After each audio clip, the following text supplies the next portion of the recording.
Now, how to make this is how to make one of these lures. Now, this particular one, I do not have one of these little spinner baits that I do not want, that I want to tear up. So I'm going to make a bigger version of it. As a matter of fact, I'm going to show you how to. You can use this same principle with any of them, but I'm going to show you how to make this particular one here. Not quite as big. Okay, so first of all, look in your old tackle boxes. Look in your dad's tackle box. That's where I get all my stuff from, anyways. But look in your dad's tackle box or something, and find one of these right here. All it is a spinnerbait without a skirt. Don't go and tear up your best one either. You know, that's just not smart. You're catching something with teeth. So go find one that's not being used and it's old and it's, you know, it's got parts of the dill coming off and that kind of stuff. And then, if you don't have some nylon rope handy, you can go and get like a foot of it for who knows how little, not very expensive stuff. And with a foot of it, you can make probably 2 or 3 lures. And you'll see a lot of people, they'll take and tie a knot in the end. The only problem with tying a knot in the end is if you have rope, this is string. If you have rope this big, then you tie a knot in the end, then you can have a huge knot. So what I do, instead of tying a knot, is I'll burn the end. You gotta be really careful doing this, because this stuff can put you in the hospital, man. Whoa, see what I mean? And believe me, it hurts. Just gotta make a little bit of a end on it. And you're gonna let that sit for a minute. Then you're gonna take and cut it to the length you want it. Now, when you're fishing one of these, it's supposed to look like a shad, sort of, so you can jerk it along and, you know, just kind of just make it irritating, looking like it's teasing him.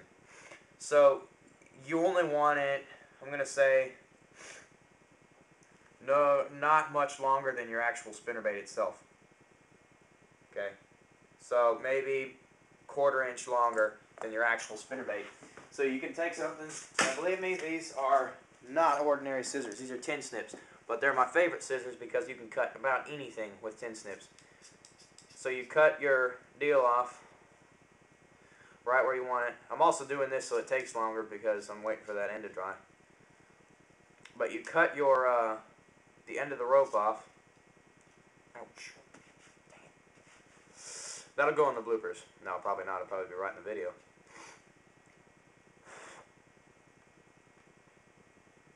Not done yet. So, this is taking forever. These things are dull.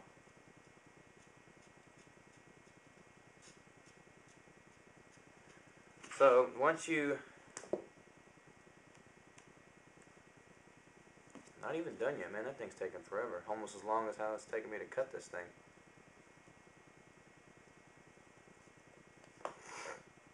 And you don't want like that extra tail on this, so rip it off or whatever. Click the thumbs up sign for how long it took me to cut that thing. Okay, now that you've got the end, pretty much I'll show you. It should be... Yeah, it might be done. Should be like this. Hard. And that'll be strong enough to hold the gar. Now you're just going to take and hit it on your hand. The shorter it is, the easier it is to fray. Okay? But it's got to be frayed down to that. Okay? You got to see individual hairs. So you're just going to keep popping it on your hand.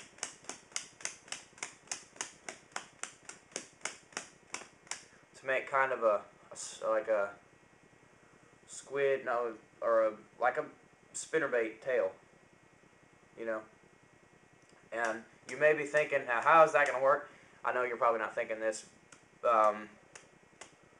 Austin, because you know all this stuff, but you may be, if you are new to the rope lures, you may be wondering, now how is that going to catch a gar? Well, like I said before, you're catching something with a lot of teeth, and when you try and pull something pointy through a piece of nylon, through a frayed piece of nylon rope, it gets caught. Okay? About like that. Now this is just one, so I can pull it through. But when you have 100 teeth and they get caught and they're all doing the same amount of catching, believe me, they're not getting off.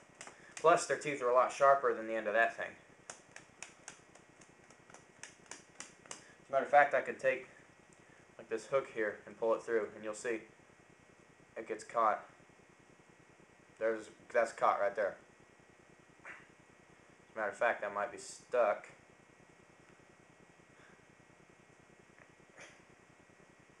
See what I mean? So it's actually not that hard to get the gar's teeth out. All you got to do is take from the top and you rip it down, then you take from the bottom and rip it up, and just rip it out of their mouth. It's actually not that hard to do. But so you get your rope right down to about like this. Okay. You can twist up the ends, whatever you want to do, but it doesn't need to be tangled and it doesn't need to be attached to the ends. It needs to be loose and free so it can swim right, I guess. Then you take your spinnerbait and you're going to hook it right about like this here. Now when you do this, you want it to be absolutely in the middle, as good in the middle as you can possibly get it. You may be wondering why. The reason why is because you want it to look as good as possible. So you're going to hook it through. Now because it's barbed, there's no way you're going to get it back through. So this lure is permanent unless I burn it off. There's no way you can take it back off. Now one thing I did, if you'll notice on this one here, I bent the hook over so it kind of sits there. But the reason I bent the hook over is because I hooked it uneven. Remember I said you want it like that? You don't want it uneven because then it turns out nasty. So this one worked out pretty good. So you take your lure and it'll look like this. You can use this for sight casting, but because this one is particularly like this with the spinner, you can also just cast it out there, reel it in, and hope one is hungry. This particular one is the best, or actually no, that's not the best one. What is it? This is the best one right here for sight casting because it's straight. So you see a flash, and then they see the tail, and they just, you know, and then they're stuck. So that's how to sight cast.